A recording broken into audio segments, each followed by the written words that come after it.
Hi there. Let me show you how to use Coulomb's law, actually put in numbers and put in your calculator and solve for these things. So let's look at a question. I have two particles here, Q1 and Q2. So Q1 has a charge. Let's say Q1 is 120 nanocoulombs. And it says Q2 is 1.2 microcoulombs.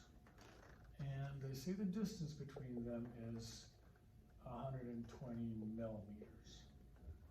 And we're asked to find what is the force going to be between these two charges. Now they're both positively charged, so obviously they are going to be repelling against each other. But how much is this force going to be at this distance of 120 millimeters?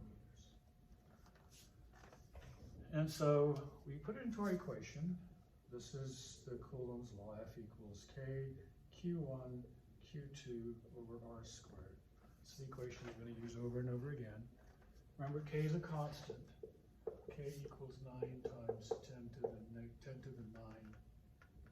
And I can go ahead and give you units for that. The units would be Newtons meters squared over Coulomb squared, but that's irrelevant. You just need to be using this number.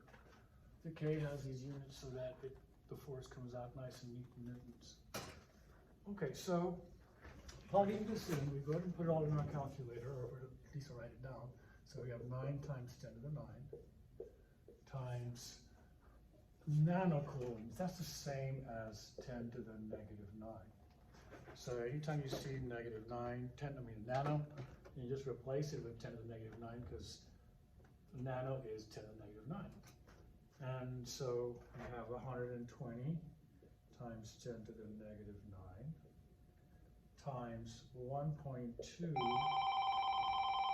and micro is the same as 10 to the negative 6. Again, you should be remembering this. That's micro, nano is 10 to the negative 9, milli is 10 to the negative 3, and that's about all we really need to know. Okay, these are the small guys. You run into the big guys, you run into kilometers and with kilos and megas. Okay, so that'd be 1.2 times 10 to the negative 6 coulombs, all divided by 120 millimeters. You divide that by 1,000 millimeters in 1 meter. So 120 millimeters, you would divide that by 1,000 millimeters, 1 meter, make millimeters cancel, leaving you with 0.12 meters. So 0.12. And don't forget to square this. It's one of the most common mistakes made by students. Now, there's several ways to do this.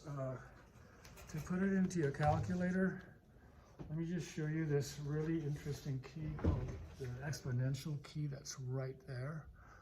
And so to put this in, I'd simply put 9E9. That does 9 times 10 to the 9. It writes it all down, and it's just much easier to fewer keystrokes, times 120 120 E negative 9. Make sure you use the negative right there. Times 1.2 negative 6. I'm just going to hit equals and just calculate the whole upstairs. That was the whole upstairs of this, and multiply those together. I'm going to divide that by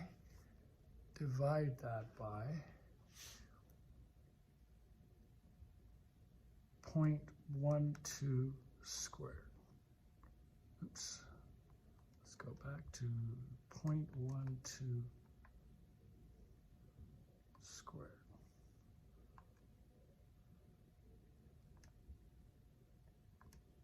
Okay, and that gives me 0.09. So that is the force will be 0.09 newtons. And that's the force between these two charged particles placed that far apart. Okay, pretty simple. Every time we do the same thing. Now there'll be times where you might not be given you might be given the force and asked to find the distance. So So what do you do in a case like that? Or what if they give you the force and they ask you to find the charges? Well, if I need to find the distance and they give me the force and they give me the charges, so let's say they say the force is 2 newtons and they say Q1 is 2 millicoulombs and Q2 is 100 microcoulombs, let's say. And I need to find R. What is the distance with which I'm going to get that force? So you might be tempted to quickly go ahead and start putting numbers in here, but I wouldn't do that. I'd just solve for R first. Basic algebra. I want to get R by himself. This is the denominator, kind of irritating. Let's multiply both sides by R squared. I'm going to multiply both sides by R squared. That takes care of that. That leaves me with R squared F is equal to K Q1 Q2. And that's it. So the next step, I want to get R by itself, so I'm going to divide both sides by F. So I would have F is equal to K, R squared is equal to K Q1 Q2 over F. So I divided both sides by F. And then I take the square root, so R would be the square root of K Q1 Q2 over F. Now you can take these numbers and plug them in here and then solve for it. And you know, just to make it easier on yourself, you know, you could put everything under the square root, under the half power. This is always do in your calculator. Usually it makes sense to do the inside part, solve it, and then take the square root of the answer. But yeah, do remember to the square root of the answer. It's another mistake you usually do. So that's how you would set up an equation to find R. Similarly, we could do one where the Q's are not given and you need to find those. So let me do that in the second section.